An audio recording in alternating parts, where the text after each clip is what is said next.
So Hey, these are sorry, just I'm late. some simple examples of time complexity. So for loops usually equal O of n. And say if you have two nested for loops, then that would be O of n squared. And that would be like a good way to, a good thing to avoid in interviews, because now if we know that nested loops are just going to make our application slower, then we could work around it and find ways to avoid using nested loops. Of course, there are going to be situations where you're going to need a nested loop, but if it can be avoided, then it's best to go that route. Now let's just get started on dynamic programming. What it is basically just breaking down a much more, like a more complex problem into simpler subproblems. And that involves both usually recursion and memoization. And the whole point of dynamic programming is to save time by the efficient use of space. And we're doing that because we want to reduce the time complexity, because we are storing values that we could later access to solve those various subproblems that we just broken up. And what memoization it basically is just an optimization technique that helps us break up the complex problem to make it more efficient. And so that leads us into our leak coding, which I will post it in the chat. So just for everyone to see.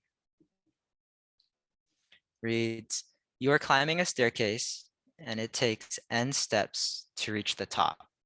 Each time you can either climb 1 or 2 steps. In how many distinct ways can you climb to the top? So this question is basically just asking us, how many ways can we get to the top, which is our input, right? And the first thing in every problem that we should, sketch it out or plan out what our code is going to look like. And to do that for this problem, I would use like a decision tree. We know that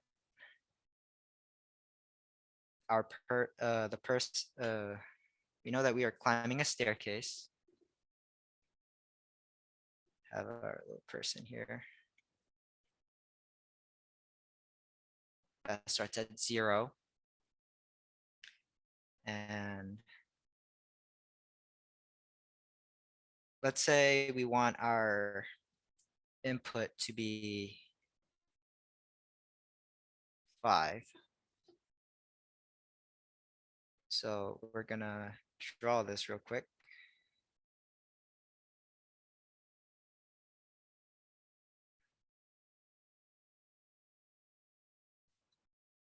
And label.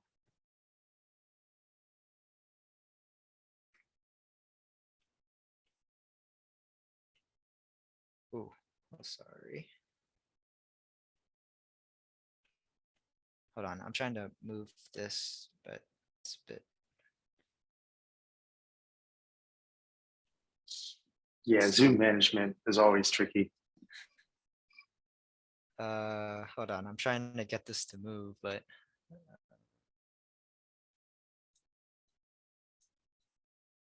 okay, there. All right, so now that we have a little picture, we know that we can only take 1 or 2 steps. So knowing that, we can draw ourselves a decision tree right next to our picture. And that starts at 0. Hold on. So that starts at 0. And we can only take 1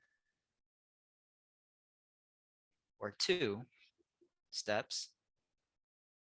And depending on what we choose, there are going to be another subset of other decisions that come from it. So if we complete our tree here, we could do 2, 3, then from that 4, 5. And we see here that we already reached 5, which is going to be our base case in this scenario, because I'm going to show what the logic would be behind like a recursion, uh, variety of this problem. And so now that we know that 5 is our base case, if we just keep on finishing our tree, it'll look like this.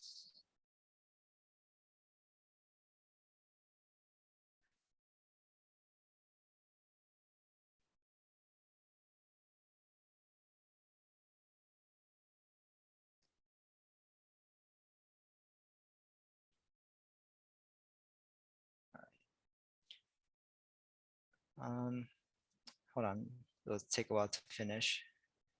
So 6.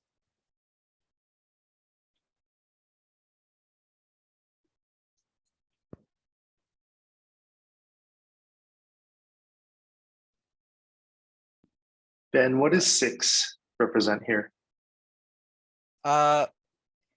Since we already reached our base case, right? 6 is going to be, we would return 0 in this case because 6 would is outside our bounds, right? Because we only want to get to 5 and 6 is out there. So if we exceed 6, then we are going to return 0. Got it. Thank you. That makes sense. That's what I thought, but I wasn't sure because it's like if we're on step 4 at the 4, and then we try to take like a 2-step leap, we're gonna just miss over 5 and fall. And that's Yeah. 6. Yeah. Okay. So Thank you. I'm going to finish the other side of the tree. 4.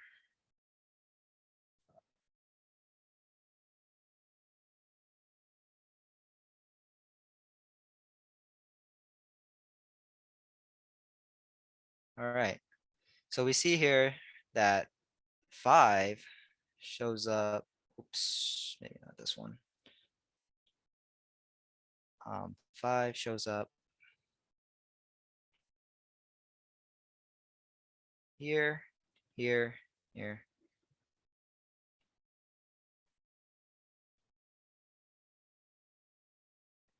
So it shows up 8 times. So we know that if we plan it out, 5, we can get to 5 in 8 ways. But the thing is, if we want to make this process more efficient, you probably already noticed that when we look at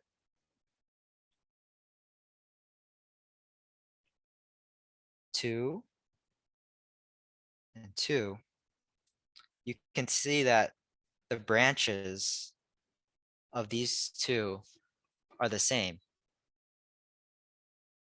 So so we're gonna have, so we know that if these are gonna be the same, we don't have to get to this part, the right side of the tree, because we are gonna be working with memoization. So in order to make this more efficient, we can just store, this as a value. So when we do get to 2, we already have it solved on the left side. So there's no point in this right side, because so we're gonna put this into space, we're gonna save it, store it, so we don't have to use it again, because so when we do come up with this subset or subproblem again, we could just have 2, what the thing that we already stored, and just use it in place of that new subproblem. And you could also see it here with 3 and 3 here. These, since these 2 are also the same, that's how we know that going through the tree, we do not need any of these. Ooh, I accidentally erased it. We do not need any of we don't need any of the branches on the right side, because they have already been done on the left side. So we could get rid of that entire right side due to everything on the left side already being completed.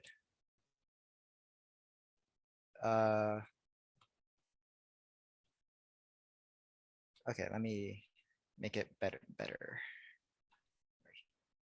Yeah, no, I love the diagrams that you have. And I haven't looked at this in a while, to be honest. So actually, it's really cool to see like a dynamic programming overview. Would you mind walking through for us both, because it's a lot of our first time seeing this, and also then just for my review. I think I get what you're saying, like when 2 is the same. Just because that's like, all right, hey, if I get to the second step from that point on, like my choices are going to be the same, no matter if I got there in like 1 leap or 2. Is that kind of what you mean? Yeah, because how the process would usually work is that um it would already be going through 1, so it's going to fill out the branches for 1 first, right? So as it's filling out this left side, it has already completed the the branches for 2 here, right? So if we already completed the process for 2, why do we have to do it on the right side when that's just going to waste time and just add more to the time complexity? Right, right. That makes sense. Like we know that we're getting to the same point from 2 different directions. So it's like we don't care which direction we take if we're getting to the same spot. Yeah. And Um, oh, were you gonna add something?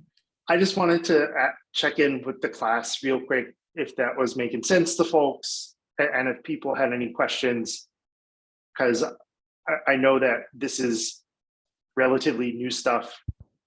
It's also really cool, I think, for us to see, and this is like a great problem to look at it. Like I really like that we have the steps because it kind of maps to the decision tree. Michael, you're saying the drawing is cool. Yeah, does the drawing, I agree. The drawing is awesome. Are folks feeling good about what the drawing represents?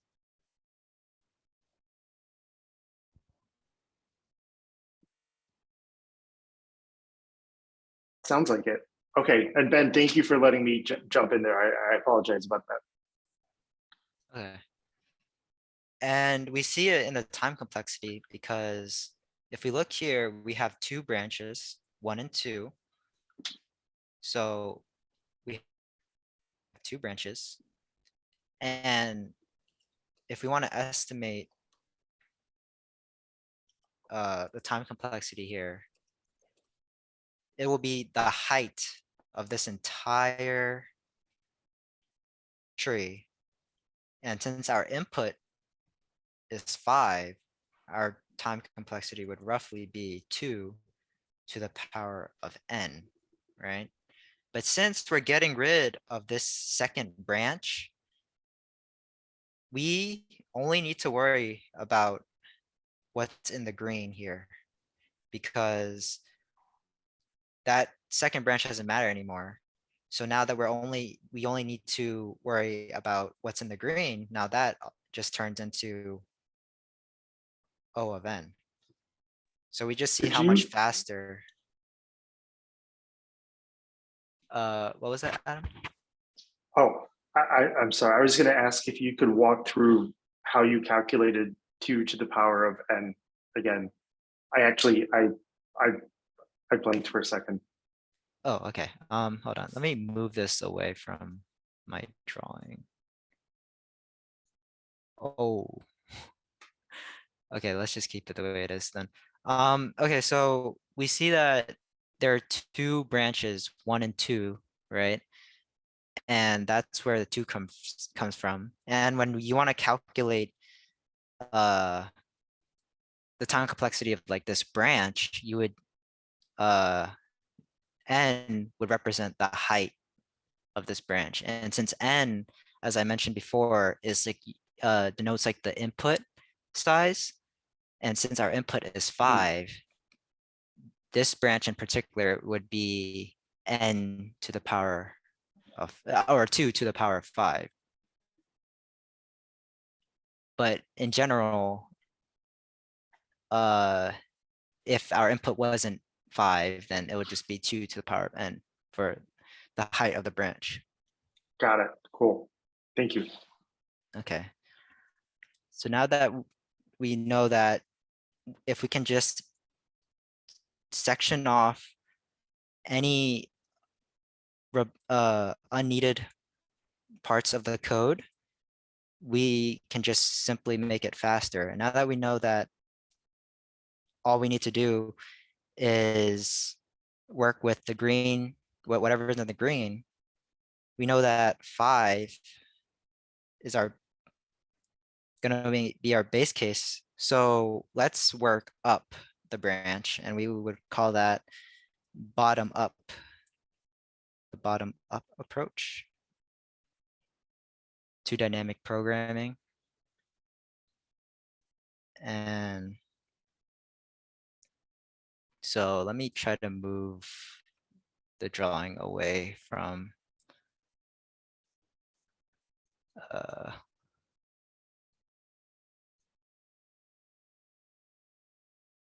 okay. So knowing that, we could go back to our picture and let's create an array, right? Let's just call it DP for dynamic programming. And let's just draw it out.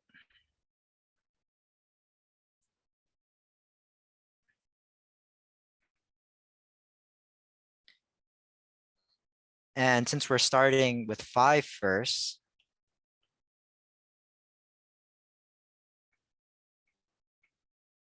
okay, so we're starting here. Every time you're gonna start with the base case, that will be represented with 1. It will always be 1. And then you're gonna move down to 4. Well, there's only one way to get to 5. So that right there would also be 1. There's only one way to get to 5. And as we move down to 3, there are 2 ways to get to 5. 2 ways to get to 5. And then there are going to be And notice that 2 is the sum of 1 plus 1 here, because going back to what I said about the tree, we know that for the decisions, we know that, look, 4 only has one way to get to 5, as shown here. And if we look at 3, 3 has two ways to get to 5, here and here. So that is like, that's just if you want to see it shown on the tree. But on the picture, that is where we get these numbers in the array from. So as we keep moving down, we know we can just keep adding it, because it goes into that idea of storing that data, because we already know what each position's way to get to 5 is. So we could just keep adding the previous two positions. So this is going to be 3. And then if we add these, we're going to get 5. And if we add that, we're going to get 8. And notice that 8, it's the same as what we got up here, or right there to the right. 8 ways to get to 5 using dynamic programming. So if we want to see this in code, this array would be the size of n minus 1, because say we want to start all the way back here, right? We would call this, we would instantialize that as 1, and instantialize this as 2. So 1, 2. And now we just need to worry about this part only, because we already instantialized the last 2 parts of this array. So if you encode, it'll be probably one of the more simpler solutions. We know that, so if we're going to instantialize 1, 2, and then we're going to be creating an array of n minus 1. So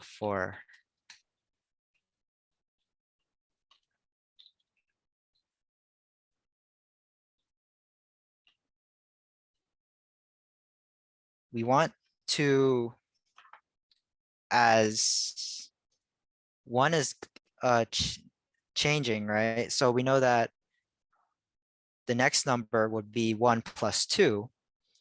So now 2,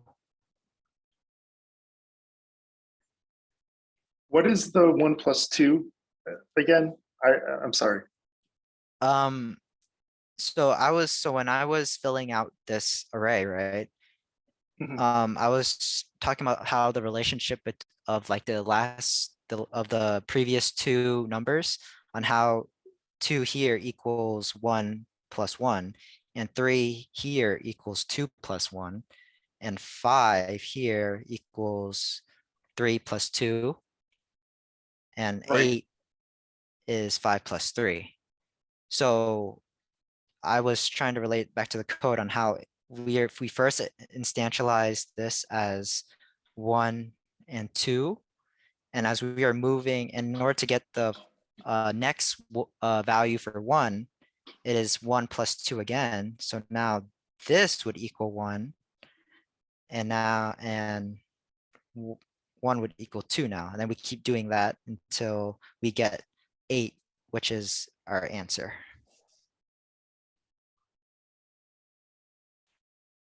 Got it. I think I got it. Thank you. Is it Okay. were you basically moving sort of a pointer through the array there?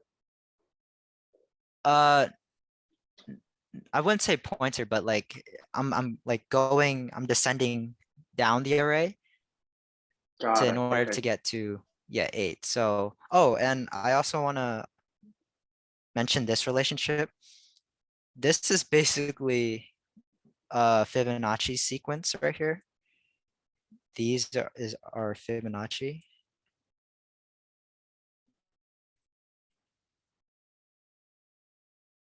And you'll see this a lot in some other coding problems involving dynamic programming. Fibonacci is something that relates to some problems that you'll go on to do as well. So let's finish out this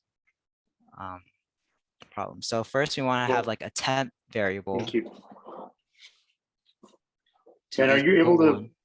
bump the font size up on there at all? Is there a way to do that? I Oh, don't. Yeah. I Yeah. guess I'll just Oh, do this then. beautiful. Thank you very much. Yeah, just for the Okay. Zoom. Appreciate it. So first we want to have a temp variable to maintain that 1 value. And we know that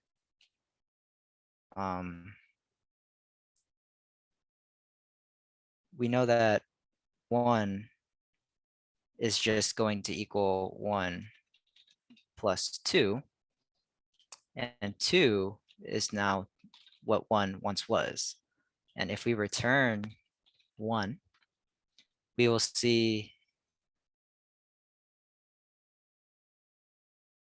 that it gets us the answer, because we just need to have something to hold what 1 was, and then we just create a new value for 1 with 1 plus 2 as we descend down the array, and then set 2 back to 1 as shown with what we had in the picture.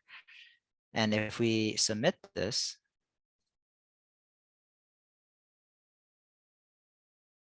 oh,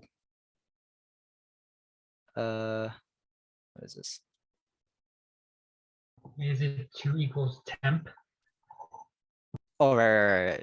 I forgot. My bad. Thank you, Logan. What do the 1 and 2 variables represent again?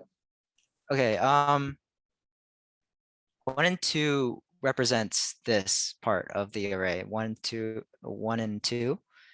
Mhm. And as you are moving down the array, 1 and 2 would start moving down eventually. So it'll start off as 1, 1, and then as you're moving down the array, you'll get that, and then that. Cool. Okay, that's super helpful. Thank you. Yeah, and then the end game would be like that, to get 8 as our answer. So that's, Nice. yeah. So with that like in mind, we could just solve this entire problem in like in a few lines of code. That's awesome.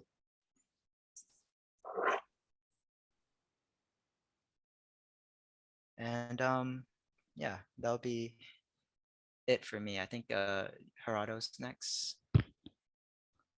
Yeah. Let me turn my camera real quick. I am And- getting.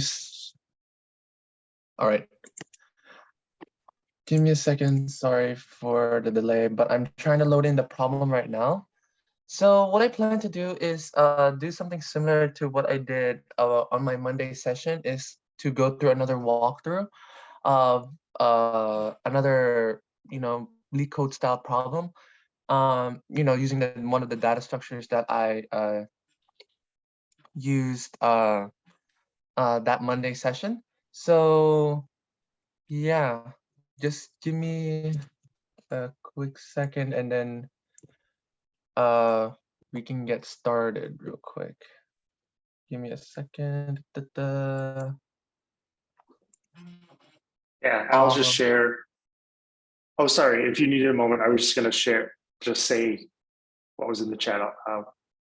yeah, for the sake of time, can you please do it? I'm almost done Of preparing. course. Yeah, I was just going to say that, yeah, Logan, that's a good question about like, how do we know that this tree can be represented with a Fibonacci sequence? I know we haven't looked at like a Fibonacci sequence a ton in class. I would have to kind of refresh myself on it, but it's one of those things, kind of like the golden ratio that kind of ends up popping up all over the place. And then I think my understanding is that sort of the fact that we have a Fibonacci sequence is sort of a note of mathematical interest that's kind of cool about the problem, and not like specific knowledge we need for implementing a solution. Is that correct? Yeah. When you encounter dynamic programming questions, there's like a lot of things, a lot of mathematical like theorems that you might also encounter like with the problem that could help you solve it, because with algorithms, math is something that's naturally going to be a part of solving algorithms and making algorithms. So yeah, Fibonacci is something that is just like was neat about this problem. Yeah, that is really cool, and I'm glad you pointed that out, because I love math, but I haven't done much of it in ages, and I never would have recognized that there. So that was really cool. Michael, that is a good question. Ben, what kind of clues do you look for to figure out if dynamic programming is a good technique to apply to a problem? A lot of people notice dynamic programming like after they solve the problem, and what that means is that like once you're done solving the problem the first time, right? That first time is usually what we call like brute force. And once we brute force that problem, that's when like you start to like understand like the nooks and crannies of like a problem, and you could understand like what doesn't need to be there and what can be like stored and used later on. And I think we call that the top-down approach, or no, the bottom up. I forgot. Yeah, sorry for me No misunderstanding it, but worries. usually it's the approach where like you find the answer first and then work from there. But if you like solve a lot of dynamic programming questions and understand like a pattern, it would usually be like if the problem already starts off as complex, then you should think of like a good way to break the problem into parts and try to solve it from there. Yeah, that is a really good point about looking for opportunities to take a more complex problem and break it into these smaller parts. I think you touched on two really good things, Ben. Like, one is you kind of did solve the problem the brute force way when you built out that decision tree, which was great for this problem, especially because the scope of it wasn't huge. But even if a problem is big, you can still draw out a tree or a diagram to solve a part of it and do enough of that to see a pattern. So you can always sort of brute force by drawing and thinking through the problem as opposed to trying to write code to solve it. And I think for this kind of problem, it was really cool to see you do that and tackle it that way. And then the second thing that you kind of mentioned that's kind of implicit is, honestly, in an interview situation, you really ideally, for algorithmic type programming problems, I think you really kind of have to have solved a similar problem before to be in a good spot. And ideally, certainly folks who are like preparing for interviews with Facebook or Google or places where they know they're going to face a lot of algorithmic programming problems are spending months just grinding on algorithmic problems to prepare, with the goal being you really don't want to run into something that's totally unfamiliar to you. And I think particularly with algorithm problems, to a certain degree, you just have to have seen a similar kind of problem before. You could definitely make progress on a problem if it's totally fresh to you, but it's just a domain where you really want to practice those in advance to do well on them. So in a lot of ways, I think that's one of the ways that you know, to do well on those problems. And the good news is with tools like LeetCode, like that's very doable these days. Yeah, I don't know if that makes sense to you, Ben, or if you have any kind of other thoughts in like with regards to that stuff. Yeah, sounds about right to me. Like, you know, like a lot of people take like months to prepare on LeetCode alone for like interviews. So yeah. Yeah, for sure. I do want to mention that not all programming interviews are going to be algorithmic heavy. I think there's definitely tiers, and like the West Coast tech companies and the West Coast startups, the very sort of competitive, highly desirable roles are like one particular tier. And then there's a very large group of like good roles and good paying jobs where you might encounter one algorithmic problem through the interview process, and the others might be focused on other things, whether it's string manipulation or a take-home project where you build a simple site with React or something like that. Yeah, thank you again, Ben. Yeah, Gerardo, I just want to check in, see how it's going. Yeah, I'm ready. Awesome, man, let's do it. All right, so if you went to my Monday section regarding data structures, you know that I went over, you know, the basic data structures that were, you know, really emphasized during coding interviews. One topic that Ben did was dynamic programming, although rare, can still be asked and can still be asked by any top-notch technical interviewer. But in regards to other topics like linked lists, graphs, trees, hash tables, those are still the data structures that I believe that many coding interviewers will still focus on. So again, like Monday, I'm gonna try to go through another problem that I find that uses one of these data structures to go through and try to explain my thinking process, you know, to, you know, how to solve it. So let me share my screen real quick. All right. So you should be able to see my screen now. I'm on a platform called Coderpad. Many companies like not Facebook, Meta, and I believe Apple, but I'm not sure. They use this. It's basically a live coding platform in which you, the interviewer, and the interviewee can share code with each other and, you know, share cases with each other. And, you know, the coding interview can give a problem like this, which we are about to solve today. So, all right, the problem is we are given an n by n 2D binary grid, and it's named to grid, by the way.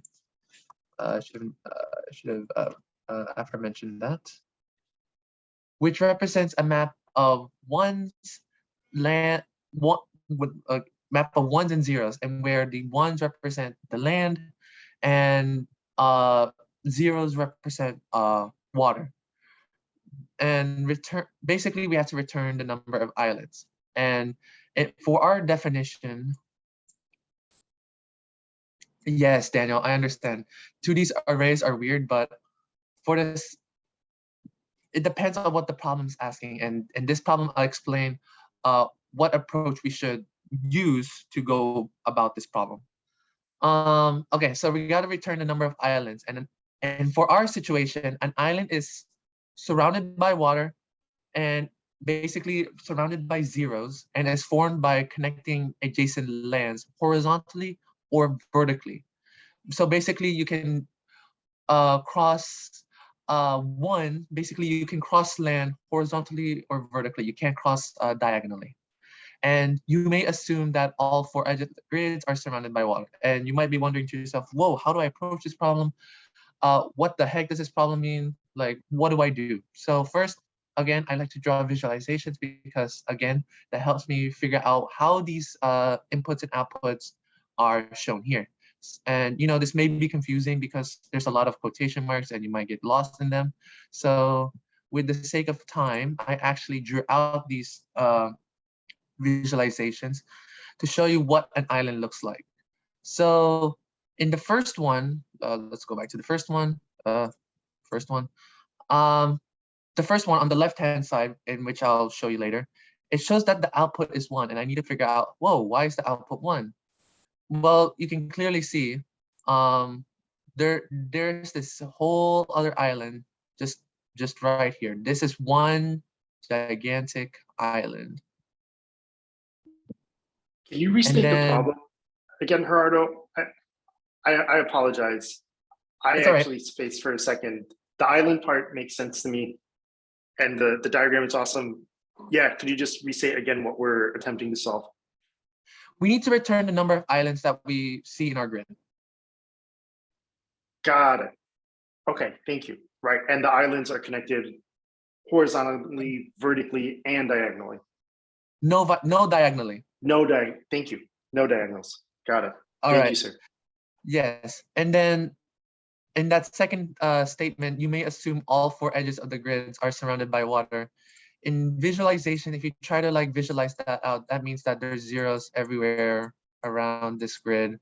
And in hindsight, you don't really need to think about the land outside of the grid or the water outside of this grid. You only need to focus on what you're given. So as per seen with the first example, the output is 1. We can clearly see that its output is 1 because there is one gigantic piece of land connected horizontally or vertically. In the second example, I also drew it out as well, and its output is 3. And we need to figure out, how did it draw 3 from there? So I can see there's 1 here, 1 here. Let me get another one. The second one is here alone. And then the third one is here. Those are the 3 islands that, again, that's how this this algorithm, this problem calculated. So Got it. then Thank you. now we need to figure out, okay, how do we approach this? How do we look at this problem and actually try to, figure out a way to traverse all. So my thinking now at this point would be, how do I traverse all the points such that, 1, I make sure that each land is considered and I actually make a correct count of, the proper islands. Well, this is the intuition. Let's try to treat this 2D grid map as an undirected graph. And you might be recalled, well, what do you mean undirected graph? Aren't we dealing with 2D arrays? Kind of, but here's the thing. Let's try to think of this graph such that, let's refer to this graph right here. Let's try to think of this 2D binary map as an undirected graph such that there is an edge between 2 horizontally or vertically adjacent nodes of value 1. So basically, you can try to think of a graph like such. So there is a graph right here.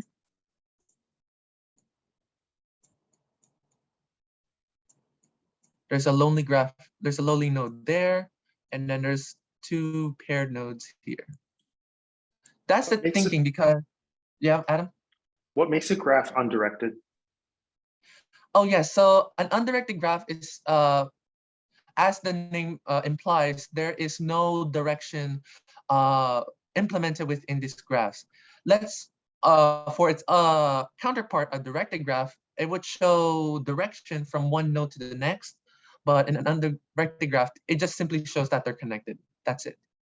Got it. Thank you. Okay, so with a directed graph, we would have to travel between nodes in a certain order based on like what direction you can move. Yes, basically. So yes. Thank So you.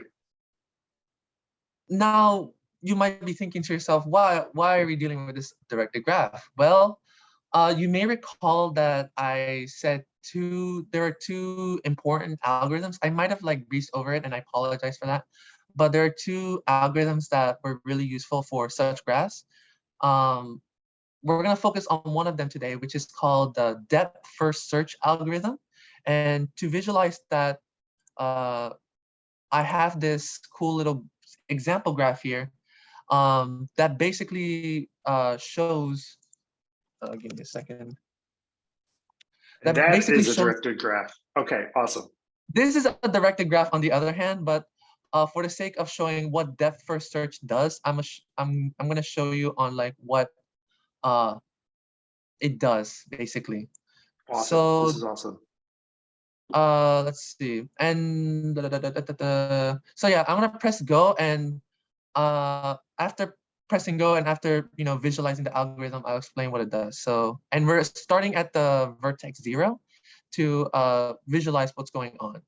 So it starts at 0, goes to 1, goes to 3, goes to 2. We already visited 1, so we go back to 3, goes to 4, goes to 5, goes to 7, goes to 6, and goes to 4. And we're done with the visualization. So basically, it's an algorithm for traversing a graph, and the algorithm starts at some given node. And for the purpose of this example, I started at 0. And basically, it explores as far as possible along each branch before backtracking to whatever source it came from. So the basic idea is it starts from any arbitrary node. And again, I started at 0 for this example.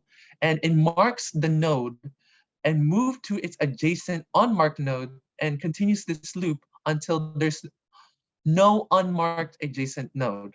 And then it backtracks and checks for other unmarked nodes and other paths to traverse through them.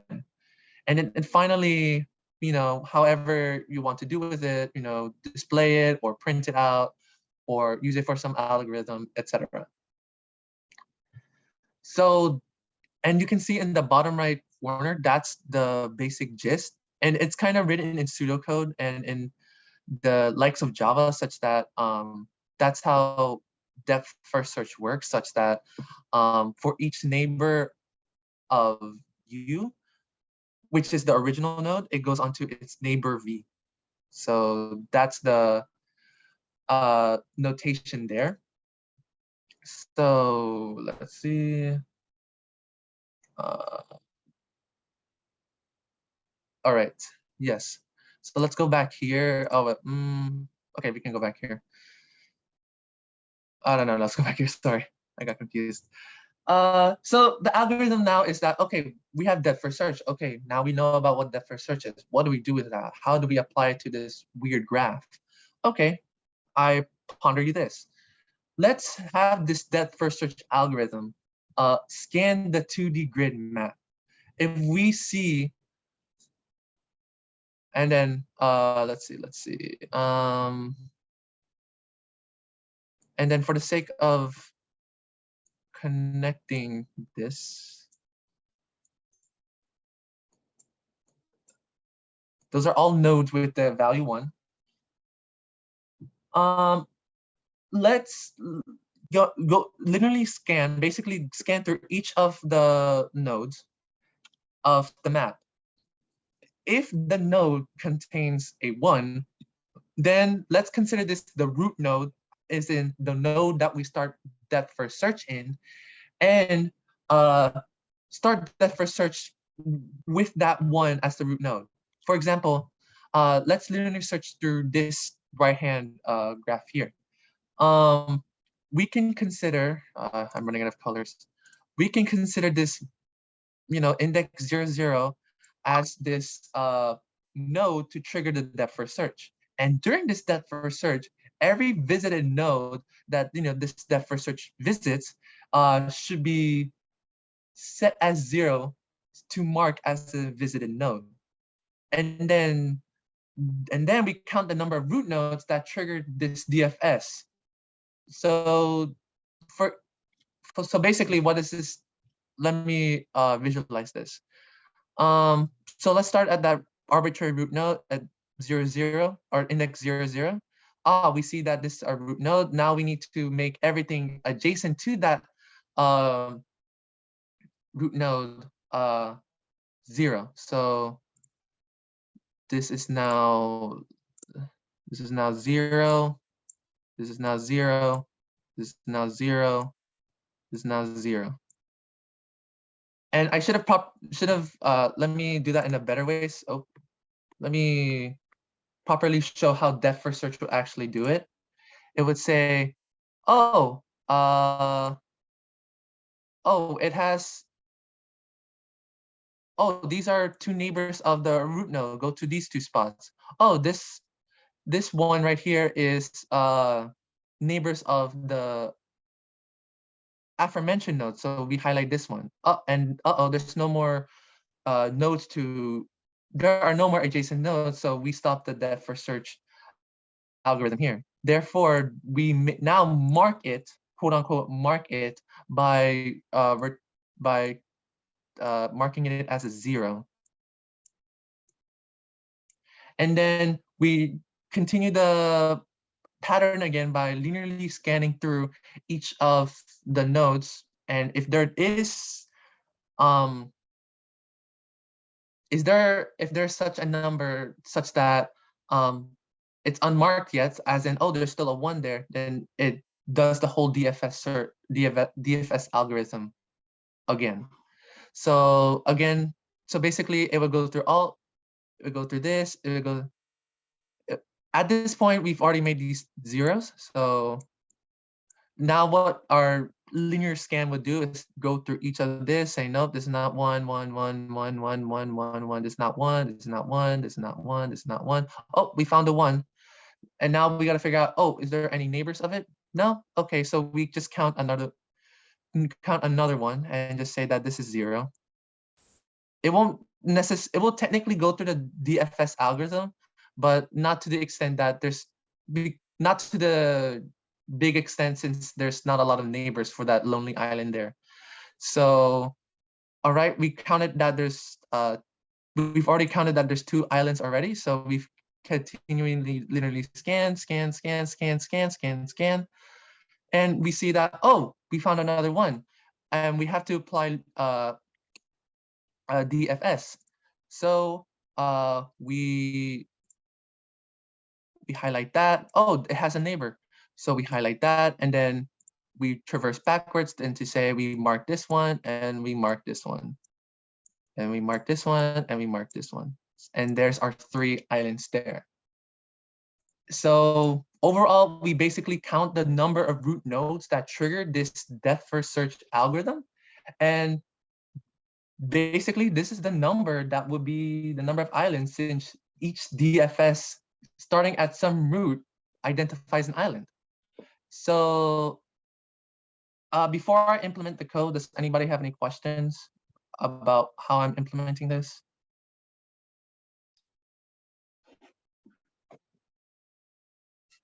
I just wanted to share a quick comment and also check in with people about a short break. Gerardo, this is awesome. I love the diagrams with the colors. I think that's a really great way to illustrate and walk through this. And I just wanted to mention to folks, if you recall, Danielle, you had mentioned, I hate dealing with nested arrays is tricky. And that we've just walked through a really cool solution to this problem. And we're thinking through it at a level where we're not thinking about the implementation of, all right, how do I move through those nested arrays at all? We're kind of thinking of that as an implementation detail, which is totally appropriate. And what that does mean is that, it's tough to tackle an algorithmic problem like this if you're not already comfortable working with nested arrays, for example. So in terms of kind of how you prioritize your time with programming problems, making sure that you're doing enough programming problems when you practice to just get very strong at those fundamental things, whether it's string manipulation or array manipulation, is definitely step one. So that's a little bit of a tangent, but I just wanted to mention that to folks, because I think, you know, if you're tackling this, but then you're also feeling like, oh, I really need to dig into, get more comfortable working with nested arrays, that's just going to be a tough go of it. Yeah. And I did want to check in with people to check in about a break. And Gerardo, I apologize. I should have asked actually before you got started, because it's a drag to do it right where we're in the flow of things. But I just wanted to see where people were at, because it's been an hour. Do we want to just like keep rolling, or should we take like a short break? And people are saying quick break, and I'm okay with that. Yeah. So is 10 minutes okay with everyone? Okay, let's do 10. That gives us a chance to walk, go to the bathroom, stretch our legs, get water.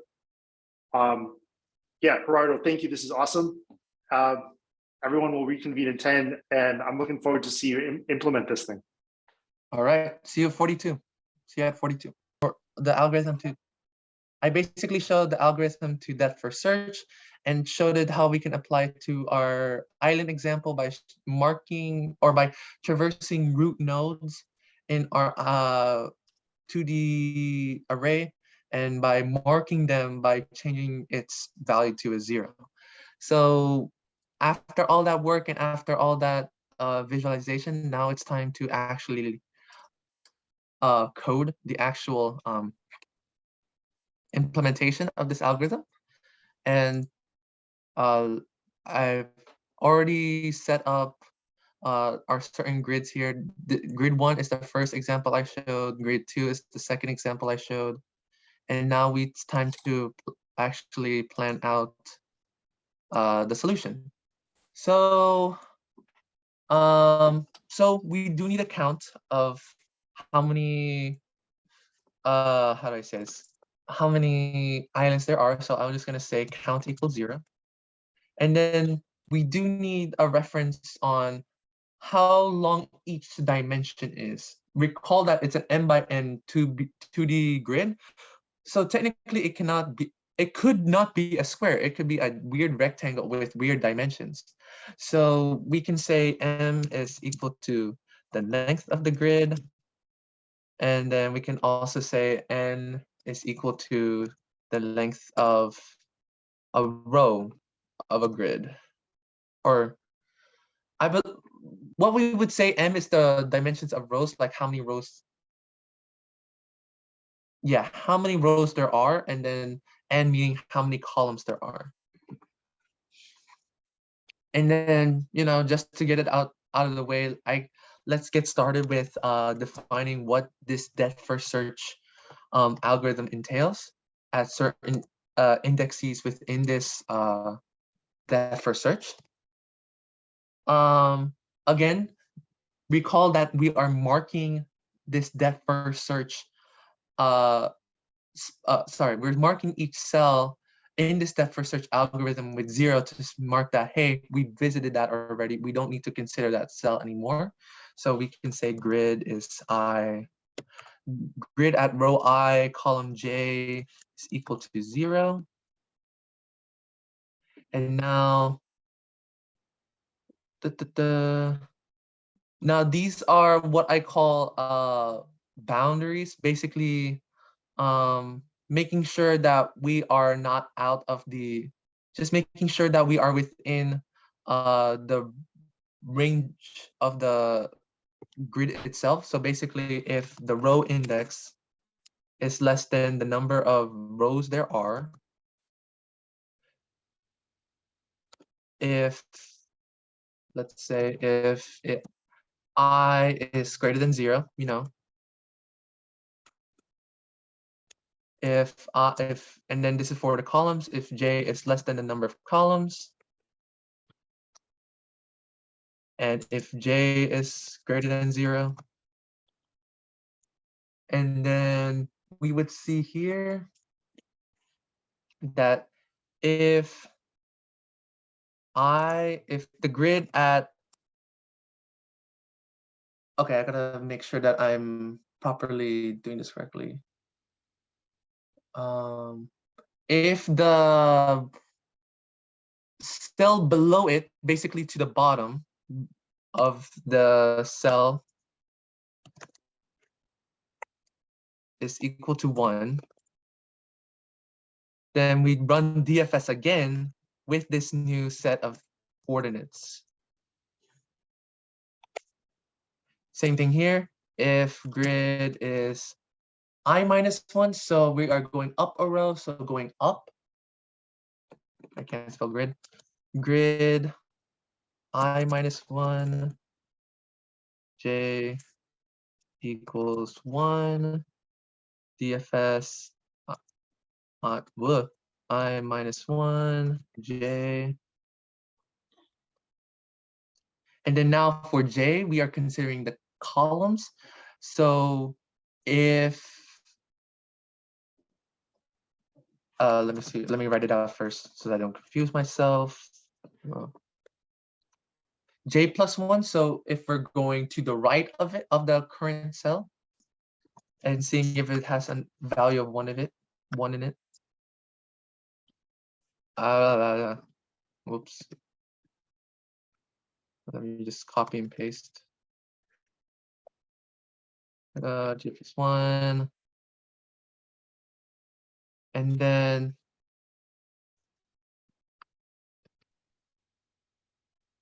we'll just save time.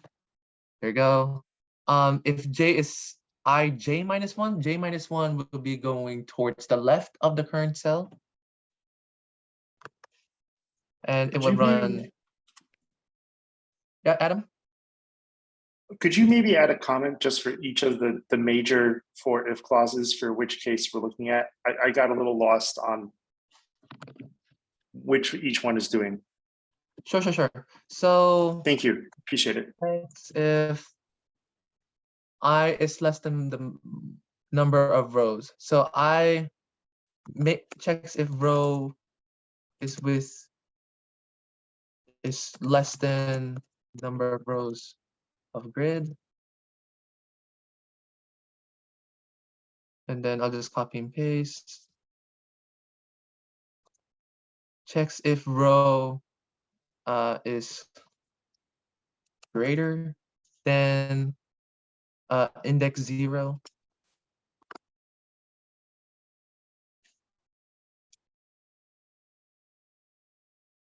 Basically the first row. Or yeah, let me put that greater than the first row. First row, again, index 0 because that's how Python indexes the arrays. Checks if column is less than number of columns of grid. And then checks if column is greater than column index, sorry. That's what I mean by column index, like where the column is greater than the first column index 0.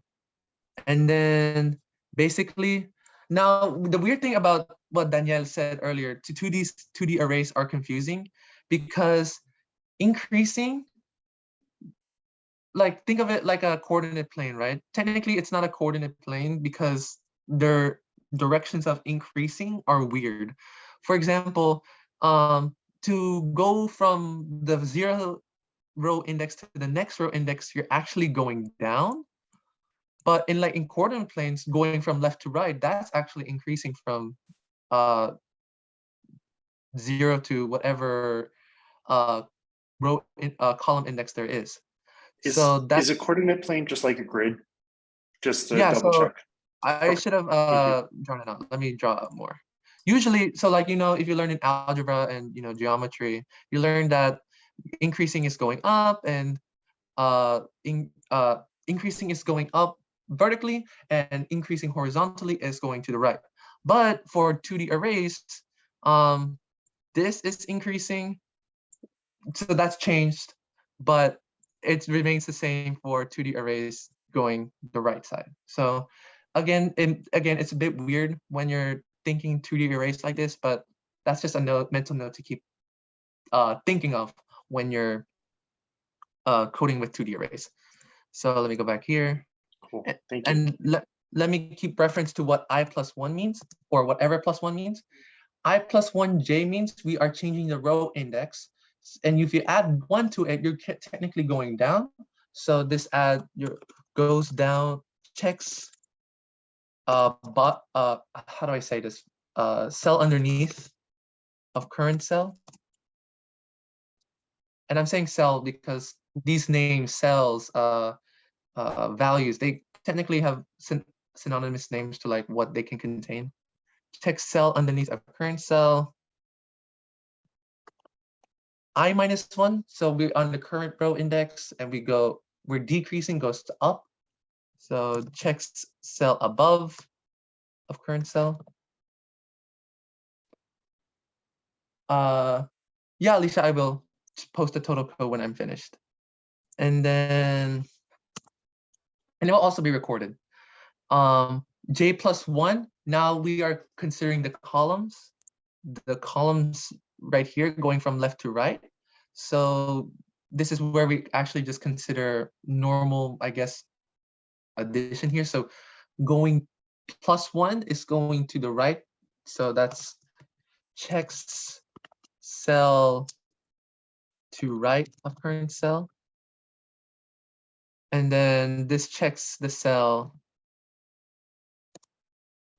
to left of the current cell.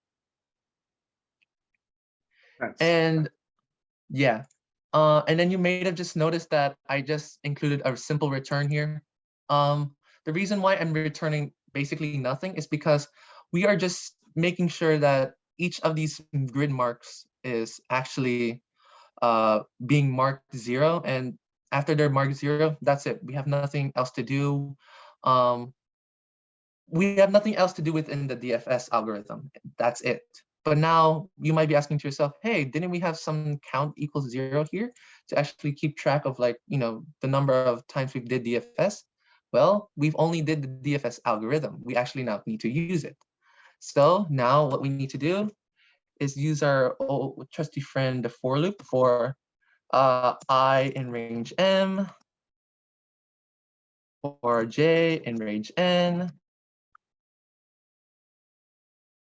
If we see that the grid currently contains at this cell at indexes ij is equal to 1, then we clearly just have to count plus add 1.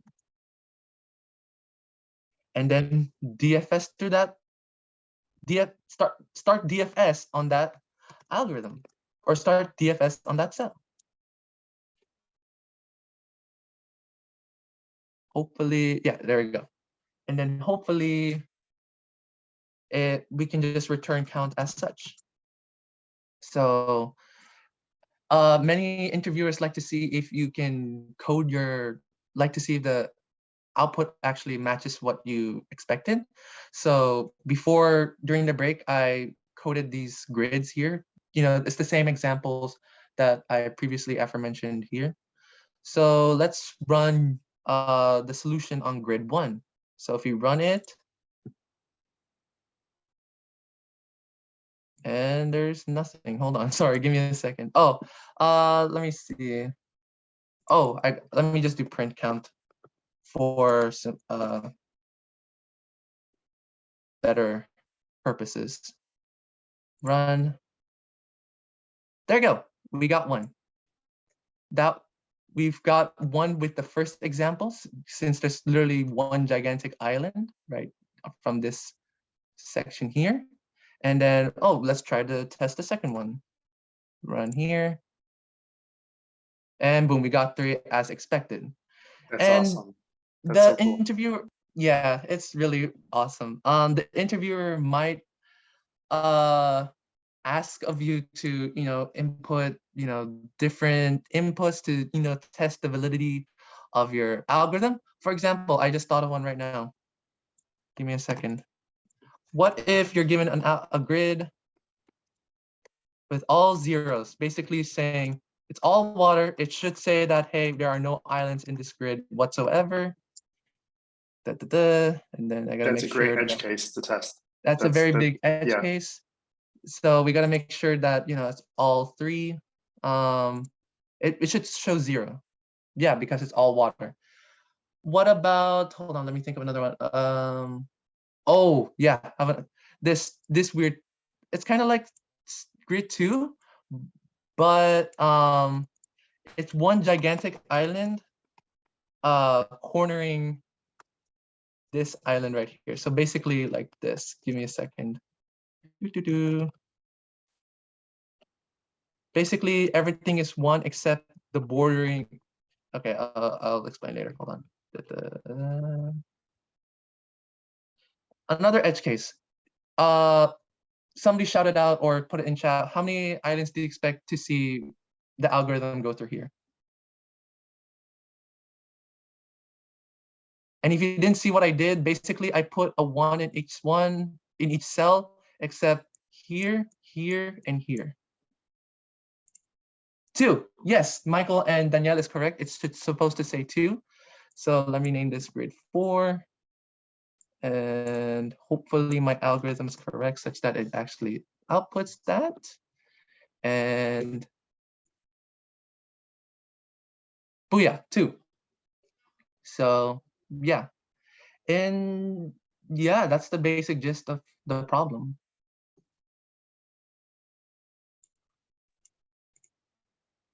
That's awesome. Yeah. That was a great walkthrough, Gerardo. Thank you. Yeah, what questions do people have? Because I know too, like a lot of this is ground that we've looked at, but we haven't gone as in depth. So now is a really good time. If there's things that you're curious about, whether it's how to dig into this stuff more or questions about a particular problem, to ask.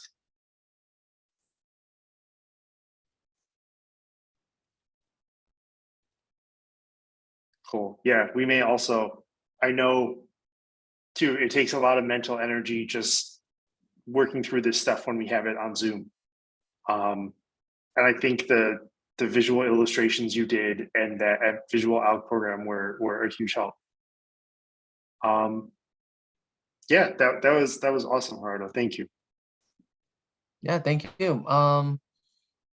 Yeah, as I said on Monday, this is hard, but practice can help you. That's it. For sure. Yeah, I concur with that too. Like, I know that algorithms and data structures can seem intimidating. They definitely, just like at the beginning of this course, a lot of what we're doing now with React and Django was pretty intimidating. Once you start getting enough of it under your belt, the intimidating becomes mundane, and that'll happen with this stuff too.